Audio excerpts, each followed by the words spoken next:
Tim Walberg, Michigan 7. Very good. Talk to me about today, the importance of today, what you hope your constituents take away from this, and what you're taking away from this.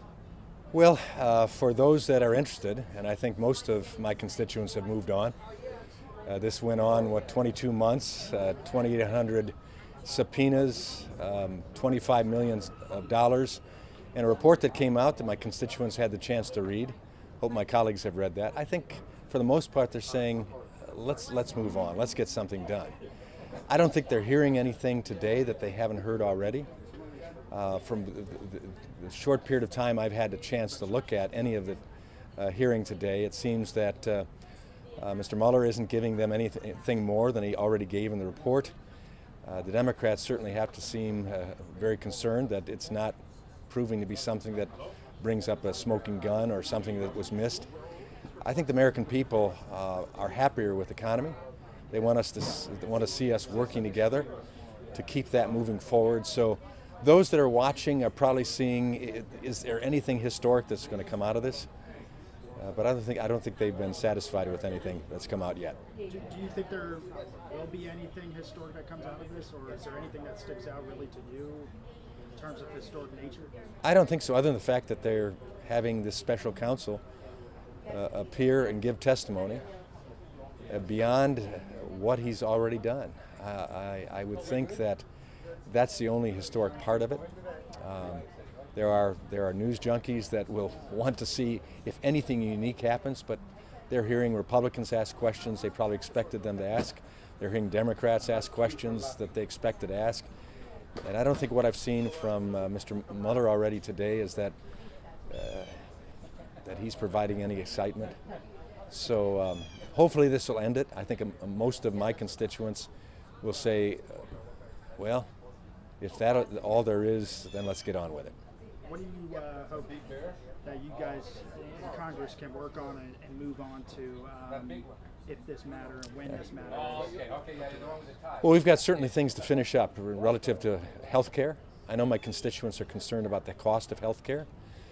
They're not happy with the Affordable Care Act. They saw the Democrats try to repeal the Affordable Care Act last week, and successfully in the House we did away with the Cadillac tax, something that should have been done away with a long time ago. And under Speaker Pelosi's leadership, we got that completed. I think they want to see a reform that provides more choice, more opportunity to have low-cost health care that provides high quality. So we had to work on that. The opioid issue still continues on. I think certainly the budget spending. A lot of my constituents are concerned about the continued increase in the debt of this country. And that means that Republicans and Democrats have to work together to send to the president something he can sign that deals not only with discretionary spending, but with also mandatory non-discretionary spending. So we've got a lot we could work on. We just have to get it done in the first 7 months.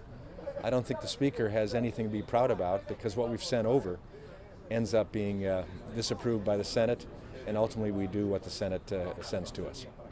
Speaking of the president, sir, and just transitioning to that and back to the Mueller report and Mueller's testimony today, is the president cleared of any wrongdoing after hearing Mueller speak, after seeing the report?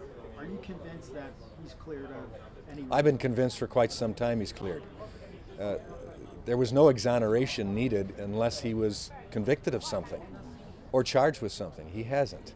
And the Mueller report said no collusion and no evidence of obstruction.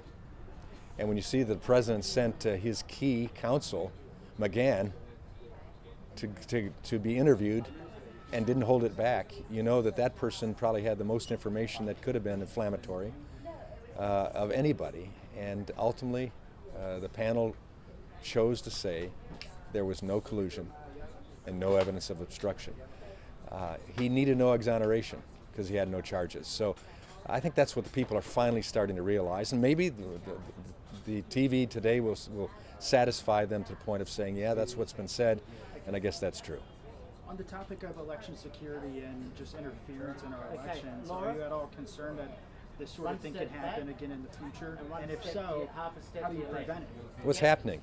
We know that there are bad actors attempting to influence our elections. We know that. We knew that before the election.